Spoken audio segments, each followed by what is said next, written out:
तुम्ही म्हणणं मांडत होता मुख्यतः सर्वोच्च न्यायालयामध्ये जर उद्या ही लढाई गेली तर याला उत्तर मराठा समाजाचं काय असेल?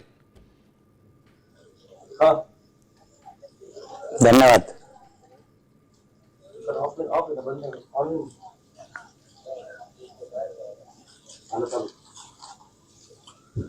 ही लढाई कोर्टात गेली तरी बी सरकारची जबाबदारी JRचं रक्षण करणं, JR टिकवणं.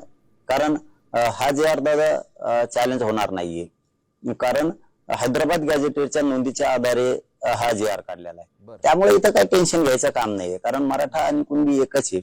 आणि मराठवाड्यातला विशेष करून जो मराठा आहे तो सगळा मराठा कुणबी आहे. गॅझेटियर मध्ये प्रत्येक जिल्ह्याचे तालुक्याची आकडेवारी दिलेली. त्यामुळं या JRला काही होत नाही. आणि शेवटी काय असतं दादा, ज्यावेळेस सरकार गरिबांच्या आणि जनतेच्या बाजूने नसतं त्यावेळेस न्याय देवता आधार हा म्हणून गोरगरीब जनतेच्या पाठीशी असते. त्यामुळे टेन्शन घ्यायचं गरज नाही. न्याय देवता मराठ्यांबरोबर गोरगरीब जनतेबरोबर न्याय करणार. पण कसलाही JRला धक्का लागणार नाही. सरकारची ती जबाबदारी आणि आम्ही सावध आहेत, रक्षण करायला. फडणवीस सरकार आता मराठ्यांच्या पाठीशी आहे. तुम्ही ज्या फडणवीसांना विरोध करत होते ते फडणवीस आता पूर्णतः मराठ्यांच्या पाठीशी आहे आणि तुम्ही फडणवीसांच्या पाठीशी आहात असं म्हणायचं का?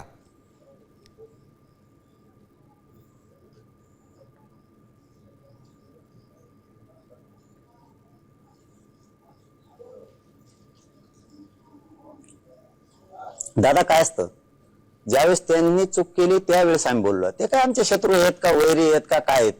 तुम्ही समाजाच्या लेकी बाळींवरती इतका मोठा हल्ला घडून आणला, प्राणघातक हल्ला केला, शांत बसलेल्या लोकांना अंतर्वालीत प्राणघातक इतका भयंकर हल्ला केला की रक्ताच्या थरड्यात पडलेल्या लोकांना घोटभर पाणी पाजायला सुद्धा कुणी नव्हतं.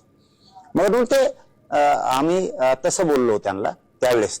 तुम्ही आमच्या विरोधात विनाकारण बोलता, समाजाचं वाटोळं करता, बोलणारच ना. पण आता ज्यावेळेस दिलं त्यावेळेस मराठा समाजावर असे संस्कार आहेत, दिल्याच्या नंतर आपण देणाऱ्याचा सन्मान केला पाहिजे, त्याच्या पाठीशी राहिला पाहिजे. जेव्हा आपल्याला देत नाही त्याच्या पाठीशी राहून काय करणार, ही समाजाची भूमिका असली पाहिजे, तर समाज पुढे जातो. आता isakal.com आहे देशातील नंबर 1 ची मराठी न्यूज वेबसाईट. प्रत्येक अपडेटसाठी isakal.com ला नक्की भेट द्या.